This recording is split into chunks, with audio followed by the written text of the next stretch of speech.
लिखे नहीं, दूसरा इनको पता नहीं क्या कहते होते हैं, और इसके साथ ये पढ़े लिखे नहीं, दूसरा इनको पता नहीं क्या समझ नहीं आती क्या कहते हैं, कोशिश नहीं करते। ऑडिटर जनरल की एक रिपोर्ट जो है वो शाया हुई, और उस ऑडिटर जो रिपोर्ट है, अंसार अब्बासी साहब जो एक बड़े हमारे मायानाज सहाफ़ी हैं, उन्होंने वो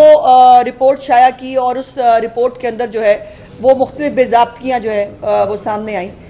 पहली तो बात यह है कि ये कैटेगोरिकली मैं आपको बताऊं,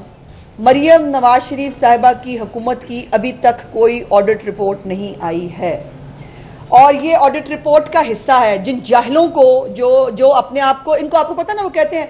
एक तो पढ़े लिखे नहीं, दूसरा इनको पता नहीं क्या कहते होते हैं, और इसके साथ ये पढ़े लिखे नहीं, दूसरा इनको पता नहीं क्या समझ नहीं आती क्या कहते हैं, कोशिश नहीं करते। अब ये अनपढ़ जाहिल हैं जो अपने दूसरों को जाहिल कहते हैं। बहुत clearly the audit report 24-25 covers the financial year 23-24,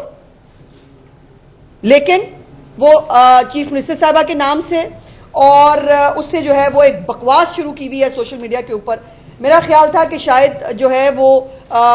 इनको अकल आ जाएगी, कोई पढ़ा देगा, लेकिन इनका काम ये है कि ये फितना निकाले हर चीज के अंदर से। और मजे की बात यह है कि इसको सबसे ज्यादा किसने जो है वो सबसे पहले ट्वीट किया, उसने, जो अपने वालिद साहब की 6-7 महीने की हुकूमत में इतने बड़े पैसों के बैग भर के स्पेन भाग गया था, जिसका नाम है मोनेसलाई। ये the report is based on the compliance audit of the accounts of various departments of government of Punjab for the financial year 23-24। In some cases audit for the financial year 22-23 was also conducted. और ये वो दौर है परवेज इलाही का जिसके अंदर जो है वो ये तमाम चीजें देखने में आई। एक तो मैं आपको ये बताना चाहती हूँ इसके ऊपर डिटेल से पहले कि ये जो ऑडिट रिपोर्ट्स हैं, हर महकमे के अंदर मुख्तलिफ जितने भी प्रोजेक्ट्स होते हैं, जितनी अदायगियाँ हुई होती हैं, उन सब का ऑडिट होता है, और उसके अंदर वो देखते हैं बेज़ाब्तियाँ क्या है, और वो बेज़ाब्तियाँ सेटल हो जाती हैं। जिनके ज़िम्मे सरकारी मुलाजमीन के अगर किसी ने अपने तजावुज़ किया है, उसने ज्यादा पेमेंट कर दी है, उसको पेमेंट वापस देनी पड़ती है। अगर कोई जो है वो किसी जगह पर कोई और इशू हुआ है, उसको सरकारी मुलाजिम को वो करनी पड़ती है। अदरवाइज वो पहले ही डिपार्टमेंटल लेवल के ऊपर सेटल डाउन हो जाती है। उसके बाद अगर नहीं हो तो फिर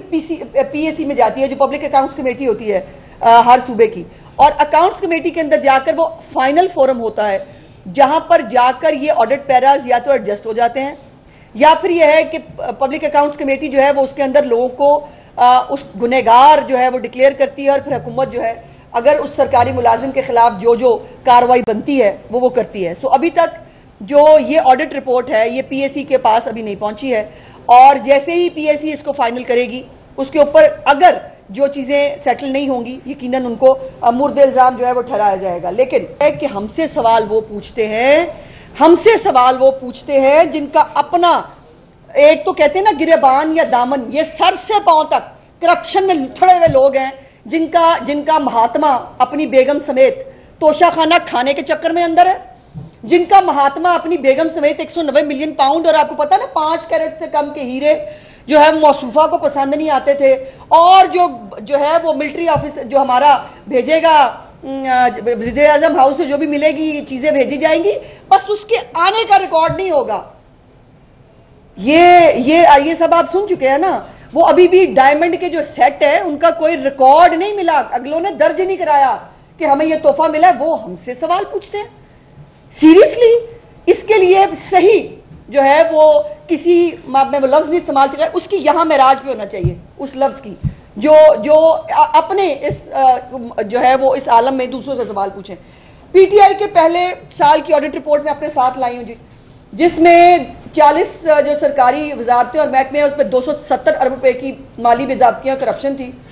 जिसमें जाली रसीदें, अल्लाह दे फजल नाल जाली रसीदें, हाँ जी, इनके पहले दौर में भी जाली रसीदें निकल के आई थी, और 12.56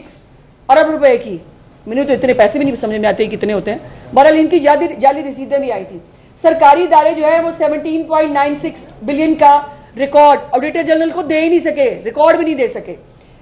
खैबर पख्तूनख्वा की लंबी चौड़ी स्टोरीज हैं जो